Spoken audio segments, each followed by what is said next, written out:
আসসালামু আলাইকুম। ব্যাংকটক চ্যানেলে আপনাদের সবাইকে স্বাগতম। যেমনটা আপনাদেরকে বলেছিলাম, আপনারা এসএমএস পাওয়ার পর আসলে অনেকেই চিন্তিত ভাইবা নিয়ে। সো আমি বলেছিলাম যে পর্যায়ক্রমে কয়েকটি ধাপে আপনাদের ভাইবা প্রিপারেশনের জন্য আমি যতটুকু এক্সপিরিয়েন্স আছে সেভাবে সাহায্য করার চেষ্টা করব। সেই ধারাবাহিকতায় আজকে প্রথম পর্ব নিয়ে আসলাম। প্রথম পর্বে আপনাদের 6টি প্রশ্ন থাকবে, যেই প্রশ্নগুলোকে আসলে বেসিক প্রশ্ন বলা হয়, অর্থাৎ এই প্রশ্নগুলো আপনার সবাইকেই করবে, সবার জন্য কমন। সো এই 6টি প্রশ্ন আমি ধারাবাহিকভাবে আপনাকে প্রশ্ন এবং অ্যান্সার আসলে দিব, এবং আপনারা চেষ্টা করবেন এগুলো নিজেদের মতো উত্তর দেওয়ার জন্য, এবং আমি আমার তরফ থেকে আপনাদেরকে একটা রেডিমেড উত্তর রেডি করে দিব। আর আপনারা যদি মনে করেন যে আপনাদের মতো মডিফাই করে অ্যান্সারগুলো করবেন, তাহলে আপনিও করতে পারেন, কোনো সমস্যা নেই।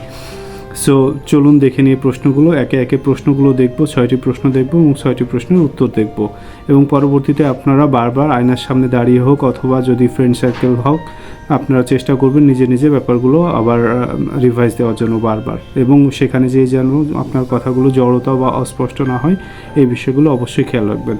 প্রশ্ন 1, আপনার নাম কি অথবা আপনার পরিচয় দিন। আমার নাম মোহাম্মদ আখতারুজ্জামান। আমার আব্বু পেশায় একজন ছোট ব্যবসায়ী, ক্ষুদ্র ব্যবসায়ী। আমার আম্মা গৃহিণী, এবং আমরা 2 ভাই এবং 1 বোন। আমি 2008 সালে এসএসসি পরীক্ষা কমপ্লিট করেছি এবং 2010 সালে ইন্টারমিডিয়েট কমপ্লিট করেছি। বর্তমানে আমি একজন চাকরি প্রত্যাশী। আমি ফুটবল খেলতে ভালোবাসি এবং খেলাধুলার প্রতি আমার আগ্রহ আছে, এবং আমি যে কোনো কাজ খুব সহজেই করতে পারি, এবং আমি সবসময় পজিটিভ চিন্তা। প্রশ্ন 2, কেন্দ্র ব্যবস্থাপক পদে কেন চাকরি করতে চান, অথবা গ্রামীণ ব্যাংকে কেন চাকরি করতে চান? এখানে তো অনেক কষ্ট।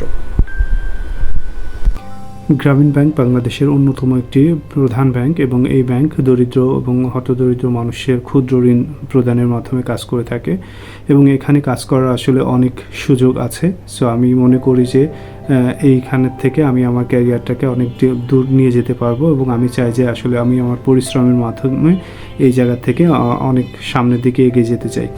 সো আপনারা যদি আমাকে সুযোগ দেন, আমি বিশ্বাস করি যে আমার মধ্যে সেই পটেনশিয়ালিটিটা আছে, যেটা দিয়ে আমি পরিশ্রম করে সৎ এবং সাহসিকতার সাথে নিজেকে অনেক দূর এগিয়ে নিয়ে যেতে পারবো, এবং আপনাদের প্রতিষ্ঠানকে অনেক সহযোগিতা করতে পারবো।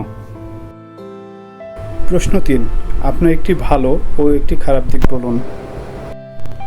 আমার ভালো দিক হচ্ছে আমি একজন খুবই পরিশ্রমী এবং সৎ একজন মানুষ। আমি যে কোনো টার্গেট দিলে আমি খুব পরিশ্রমের সাথে আমি কমপ্লিট করতে পারবো। আমার জন্য টাইমটা কোনো ফ্যাক্টর না।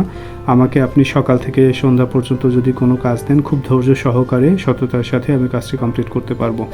অর্থাৎ আমাকে যে কোনো কাজে দিলে সেই কাজে ফোকাস করতে পারি, এবং আমি ওই কাজ শেষ না হওয়া পর্যন্ত অন্যদিকে কোনো দিকে মনোযোগ দিই না। আমার একটা দুর্বল দিক হচ্ছে যে আমি মানুষকে সহজে বিশ্বাস করি। বর্তমান সময়ে আসলে কাউকে বিশ্বাস করার আগে অবশ্যই ভালো করে জাজমেন্ট করা উচিত। সো আমি শিখতেছি যে আসলে কাউকে বিশ্বাস করার আগে সেই জাজমেন্টটা নিজের মধ্যে তৈরি করার জন্য বা আনার জন্য। যদিও আমি মনে করি এটাও আমার একটা ভালো দিক, কারণ বিশ্বাস ছাড়া আসলে পৃথিবীতে মানুষ চলতে পারে না। তারপরেও আমি আসলে যেভাবে গণহারে সবাইকে বিশ্বাস করি, আমি চেষ্টা করব যে বিশ্বাসের মাত্রাটা একটা নিজের কন্ট্রোলের মধ্যে নিয়ে আসার, এবং কোনো কাজ করার আগে ভালো করে চিন্তাভাবনা করে সেই কাজটা করার। ধন্যবাদ। প্রশ্ন 4, গ্রামীণ ব্যাংকের কাজ কী এবং এর প্রতিষ্ঠাতা কে? গ্রামীণ ব্যাংকের প্রতিষ্ঠাতা প্রধান হচ্ছে ডক্টর মোহাম্মদ ইউনুস স্যার। বর্তমান উনি প্রধান উপদেষ্টা হিসেবে বাংলাদেশের প্রধানমন্ত্রীর দায়িত্ব পালন করছেন, এবং গ্রামীণ ব্যাংকের প্রধান কাজ হচ্ছে দরিদ্র, হতদরিদ্র, অসহায় মানুষের মধ্যে ক্ষুদ্র ঋণ প্রদান করা, এবং তাদেরকে সার্বিক সহযোগিতা করা, এবং সেগুলো দেখভাল করা, এবং তাদের উদ্দেশ্য কমপ্লিট হলে সেগুলো আদায় করা। এটাই হচ্ছে গ্রামীণ ব্যাংকের মূল কাজ। প্রশ্ন 5, আপনি যেহেতু কেন্দ্র ব্যবস্থাপক পদে ভাইবা দিচ্ছেন, তাহলে বলুন তো একজন কেন্দ্র ব্যবস্থাপকের কাজ কী?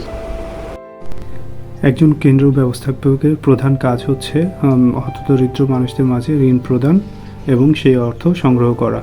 যদিও এটা বেসিক কাজ, বাট আমি মনে করি যে একজন কেন্দ্র ব্যবস্থাপক হিসেবে আরও অতিরিক্ত কিছু দায়িত্ব আছে। সেটা হচ্ছে যে মানুষের সঙ্গে মেশা এবং তাদের ভাবমূর্তিটা বোঝা, কার কী সমস্যা সেগুলোর সাথে নিজেকে জড়িত করা এবং নিজের মধ্যে ধারণ করা, যাতে করে আমি সঠিক মানুষটা নির্বাচন করতে পারি যে আসলেই প্রবলেমের মধ্যে আছে, কাকে ঋণটা প্রদান করতে হবে এবং ঋণটা আদায়ে কতটুকু পারদর্শিতার সাথে আদায় করতে পারবো, এই বিষয়গুলো আগে থেকে ইনশিওর করা। অন্যথায় ভুল মানুষের কাছে অর্থ গেলে সেটা তার উপকারেও আসবে না এবং আমাদেরও যে মহৎ চিন্তাধারার কাজটা সেটা সম্পূর্ণ হবে না।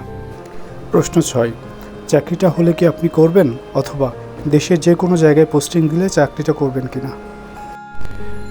বর্তমানে বেকারত্ব দূরীকরণের জন্য বর্তমানে আমার চাকরিটা ভীষণভাবে জরুরি এবং যে কোনো জায়গায়, বাংলাদেশের যে কোনো জায়গায় চাকরি করার জন্য আমি ফিজিক্যালি এবং মেন্টালি পুরোপুরি প্রস্তুত আছি এবং ব্যাংকের কর্তাদের নির্দিষ্টে যে কোনো কাজ করার জন্য আমি সম্পূর্ণভাবে প্রস্তুত আছি। ধন্যবাদ।